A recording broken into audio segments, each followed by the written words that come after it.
Bonsoir à toutes et à tous, bienvenue sur le plateau du Talk, un Talk après 3 défaites consécutives, ça faisait très longtemps que ça nous était pas arrivé, on va essayer de décrypter tout ça, de se poser les bonnes questions avant le match contre Nantes qui sera décisif. Ce dimanche, on va voir tout de suite le programme de l'émission qui va arriver avec cette deuxième défaite consécutive contre le PSG au Parc des Princes, encore une fois 3-0 pour Rudy Garcia. Est-ce qu'il a encore tout bon dans son coaching parce qu'on louait son talent au coach marseillais ces dernières semaines, a-t-il toujours tout bon? Et puis le match de Ligue 1 contre Nantes qui arrive dans quelques jours maintenant, puisque c'est dans 3 jours déjà que l'OM reçoit le FC Nantes au Stade Vélodrome. Aujourd'hui, je suis avec 2 journalistes, Romain Calnutti, comme souvent, avec qui on a eu le plaisir ou pas d'aller au Parc des Princes hier soir pour voir cette humiliation. Bien sûr, plaisir partagé d'être avec toi. Voilà, l'avant-match, tout ça c'était sympa. Après le match, c'était un peu moins. Il y avait également Tony Sellier là-bas au Parc des Princes. Qui a commenté son deuxième 3-0 consécutif. Ça doit pas être facile non plus. Salut Tony. Je crois sur les 17 derniers matchs, je les ai tous faits, je crois. Tous les derniers Marseille Paris, je les ai tous faits. J'en peux plus. C'est de la souffrance là. J'en peux plus. Tu te sens humilié quand tu es avec tes copains de Radio France, parce que tu travailles pour France Bleu Provence, on le rappelle. Tu te sens inférieur quand vous parlez? Non, maintenant il y a une forme de bienveillance des camarades. Du respect quoi. Ouais. Est-ce que c'est pas au final le plus agaçant? C'est-à-dire que de les voir un peu te dire oh le pauvre Tony, il va un peu de ça quand même. Non mais il y a un peu de ça vraiment. Bien sûr. En face de vous messieurs, David Hamed, ancien footballeur professionnel, aujourd'hui recruteur pour 3. Bonsoir. Comment ça va David? Ça va bien, merci. Je t'ai senti en off très agacé par ce que tu as vu sur le terrain. Toi, l'ancien joueur d'Istres, l'ancien joueur de Ligue 1, oui. T'as fini à 3 d'ailleurs ta carrière. Ouais, c'est ça. T'étais agacé par ce que t'as vu? Oui, surtout le deuxième match. On en parlera, on aura l'occasion d'en reparler. Évidemment, mais je veux du bon David Hamed. Je t'ai senti très très chaud. Je veux le même pendant l'émission. Enfin, à côté de toi, Fabrice Celeski, Babou qui a changé un petit peu de place aujourd'hui. Ah ouais, j'essaye un peu. Qui teste un peu tous les postes. Comment ça va, Fabrice? Ça va, difficile. Non, ça va pas bien, mais bon, comme tout le monde, je crois. Tiens, Fabrice, est-ce que tu t'es senti humilié par le match du PSG? Oui ou non, déjà? Humilié si tu veux, mais très déçu. Non, humilié, c'est comme disait Tony, ça fait déjà un petit moment qu'on se sent humilié. Et quand arrivent les matchs contre Paris, surtout là-bas au parc, on sait un petit peu à quoi s'attendre, on y croit toujours un petit peu, mais voilà. Mais après, très déçu aussi du scénario de ces 2 matchs. Ouais. Rares sont les Olympiens qui sont venus se présenter face à la presse après cette deuxième déconvenue. Ils sont toujours assez nombreux quand même, on va pas se plaindre cette saison bien évidemment. Et on va vous proposer Maxime Lopez qui s'est exprimé à notre micro dans la très grande zone mixte du Parc des Princes. Et vous allez le voir, lui aussi, il se sent un petit peu humilié, Max Lopez. Ça fait chier ce soir, on a pris un petit coup sur la tête.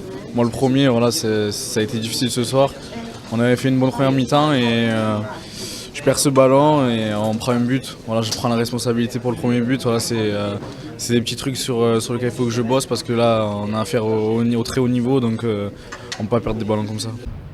Voilà pour Maxime Lopez, le très haut niveau, c'est ce qui manque à chaque fois pour l'OM. On va regarder maintenant, messieurs, si vous le voulez bien, les humiliations de l'OM face à Paris, parce qu'on arrive maintenant à faire des listes. Romain, tiens, tu vas nous les présenter, ces humiliations, une par une, et nous recontextualiser un peu tout ça, si tu veux. Sois pas trop long non plus sur la recontextualisation, mais vas-y. Voilà, on va dire, on a regardé sur les 15 dernières années, grosso modo. Ouais. Voilà, donc il y a les 2 défaites 3-0, c'est un peu pour situer ces 2 défaites 3-0. Humilié, d'accord, mais ça veut dire quoi être humilié? Donc se dire, est-ce que c'est plus ou moins que le 5-1 qu'on prend l'année dernière, on s'en souvient. Vous allez tous faire votre petit classement. Le détailler, il y a une défaite, donc c'était avec Eli Bop, 2-1 à domicile, alors que penalty, expulsion de Thiago Motta, on était à 11 contre 10 en première mi-temps. Et on ouvre le score. Et puis voilà, et puis ils mettent 2 buts à avoir la mi-temps de Maxwell, je crois, et puis un sur penalty d'Ibra. La finale de la Coupe de France 2006 où l'OM était quand même archi favori, et puis il y a ces buts de Kalou et de Dorasso, c'était leur seul but de la saison. La défaite en Coupe de la Ligue, donc là on est sur la même configuration de 2 matchs en quelques jours. On perd au Parc en championnat. Quelques jours après, match au Vélodrome en Coupe de la Ligue, Paris fait totalement tourner en mettant une équipe bis. Et alors qu'ils sont menés 2-0, ils gagnent finalement 3-2 avec une tête en retrait mal assurée de Lizarazu. Et pour finir, le 3-0 au Vélodrome, alors que l'OM était leader du championnat, reçoit le PSG de Ronaldinho qui était 6ème et de Luis Fernandez, bien sûr.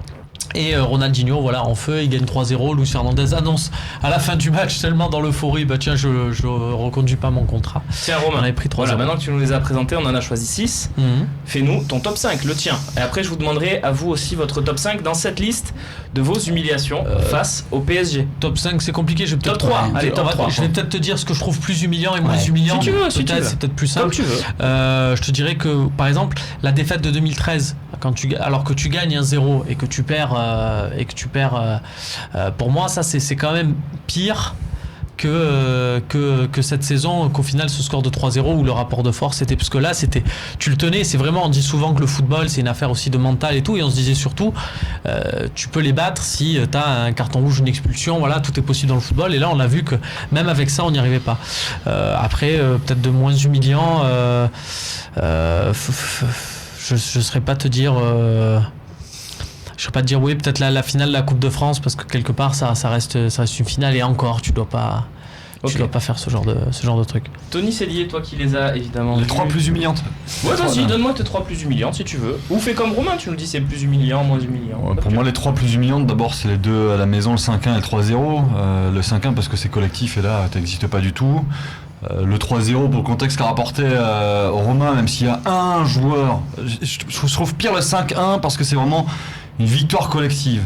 Le 3-0 c'est plus un homme qui porte Paris, mais celle qu'on vient de vivre est pour moi sur le podium, quoi. Le lot des 2 qu'on vient de vivre, et notamment le dernier, parce que arrêter un match et vraiment baisser les bras et vraiment donner la victoire à la 50e, ne même pas faire semblant d'oser y croire, c'est vraiment pour moi un des pires moments. On rappelle, changement, il fait sortir Thauvin et Gustavo, avec Sarri tout le style qu'on peut avoir pour Youssouf Sarri et pour le jeune Camara qui ne joue pas assez à mon goût. Il rentre pas pour faire la différence. Je comprends le côté, on lui donne 40 minutes pour goûter un peu du Parc des Princes, c'est une des seules choses bénéfiques finalement de ce déplacement, mais vraiment donner ce match à la 50e, même si ça partait de très loin, c'est une humiliation pour moi c'est humiliant.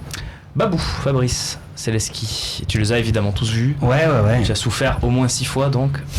Déjà, pour moi, celles au Vélodrome, elles font très mal. Le 5-1 et le 3-0, même avec Ronaldinho, je m'en souviens encore. Dans quel ordre ? Pour moi, c'est les deux peut-être les plus... Non, la première... Enfin, les 2 suivantes. La première, c'est le 2-1 quand on était à 10 contre 11 et j'étais persuadé qu'on allait gagner ce match et se faire remonter à 10 contre 11 et perdre 2-1, cette défaite elle a fait très mal. Mais ensuite le 5-1 et le 3-0 c'était au Vélodrome, et pour moi ça a été plus humiliant. Le 3-0 vient après ça. Oui, et toi David, ton classement ou moi je vais pas parler de classement, je vais parler tout simplement d'humiliation, parce que moi je pense que c'est plus humiliant au Vélodrome en 2003 3-0 qu'aujourd'hui perd 3-0 avec les... Pour toi, il y a un avant et un après Qatar. Il y a un avant et un après Qatar. Voilà, tout simplement. Aujourd'hui, personne ne peut rivaliser en France, je dis bien en France, avec Paris. Ça, c'est pour moi. Donc, tu mets aussi le 2-3 voilà, avec l'erreur de Lizarazu, tu l'as voilà, aussi. Non, mais moi, je pense que voilà, Ronaldinho, quand il est venu ici, et puis je m'en souviens de ce match. Donc, en plus, j'ai joué à cette époque, donc pas avec eux, mais voilà, je regardais les matchs et c'est vrai que ça, c'est humiliant, surtout à cette époque et la manière. Parce que là, la manière. En plus, on avait le droit de mettre un peu plus de coups. Maintenant, c'est plus, voilà, on protège un peu ses équipes.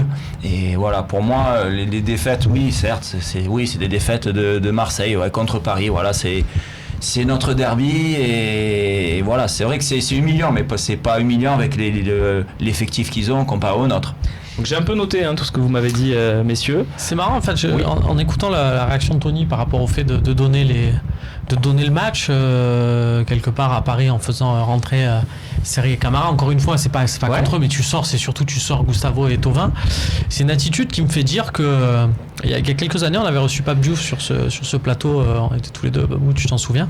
Et quand il parlait du match des Minots, il nous expliquait que si jamais ça s'était mal passé, il s'en serait pris plein la gueule et personne ne lui aurait pardonné ça à Marseille. Il aurait dû quitter son poste à la fin d'année. Et on trouvait un peu, faut le dire, on trouvait un peu qu'il est exagéré et qu'il se donnait un peu le bol dans cette histoire. Il y avait du panache.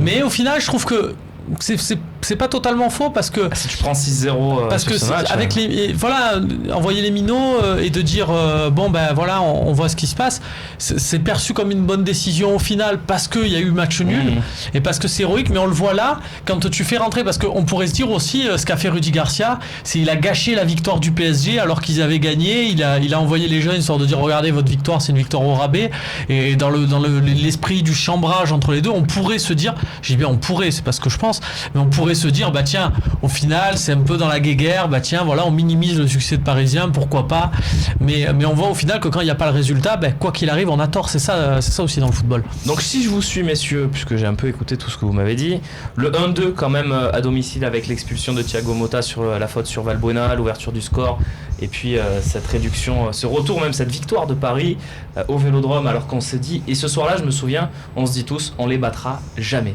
Voilà, c'est ça, parce qu'on a une équipe en plus qui tient la route, je crois qu'il y a des Gignac, il y a des Ayou, et tu te dis là, ça y est, 1-0, on est à 11 contre 10, c'est sûr, c'est la bonne. Je crois que ce soir-là, on avait vraiment cette impression-là de se dire, c'est sûr, on les battra jamais, c'est fini, tant qu'il y aura le Qatar, on ne pourra pas rivaliser. Cette saison, on a cru qu'on allait les battre, on les a toujours pas battus, les Qataris, au match aller notamment, avec ce 2-2 et l'égalisation de Cavani. Donc il y a ce 2-1, et puis après, si je vous suis, il y a le 1-5 aussi, qui a fait très mal la saison dernière, et puis il y a peut-être ce duo des 2-3-0 au Parc cette saison qui arriverait sur le podium.